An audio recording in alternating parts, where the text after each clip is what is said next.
బ్రహ్మాండమైన సమ్మె జరగబోతా ఉంది। ఈ సమ్మె సింగరేణికే పరిమితం కాకుండా బొగ్గలు, స్టీలు, అనేక రకాల మినరల్స్ సంబంధించి, బ్యాంకులకు సంబంధించి, అసంఘటిత రంగం, రైతాంగం వీళ్ళందరూ రేపు ఈ సమ్మెలో పాల్గొనబోతాం। ఈ సమ్మె ప్రధాన ఉద్దేశం ఏదైతే 29 చట్టాలను 4 కోట్ల చేసి అసలు కార్మికులకు హక్కు లేకుండా చేసి యజమానులకే పూర్తి హక్కు కల్పించే యొక్క సమ్మెను కార్మిక వర్గం అంతా వ్యతిరేకిస్తూ ఉన్నారు।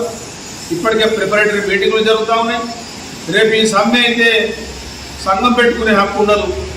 రెండోది, ఒక కార్మికుడికి యాక్షన్ తీసుకుంటే కోర్టుకు పోకుండా సంప్రదింపులు చేయాలి తప్ప కోర్టుకు పోనే హక్కు లేదు। అదేవిధంగా ఒక సంఘంలో ఒక యూనియన్ ముఖ్యంగా మాట్లాడాలంటే ఫస్ట్ ఎన్నికలు పెట్టాలంటే 51% ఉంటే తప్ప ఎన్నికలు పెట్టే పరిస్థితి ఉండదు। ఇలాంటి ప్రధానమైన ఏదైతే ఉన్నాయో వాటన్నింటినీ ఈ యొక్క సమ్మెలో తీవ్రంగా వ్యతిరేకిస్తూ మేము సమ్మెలో పోతా ఉన్నాం।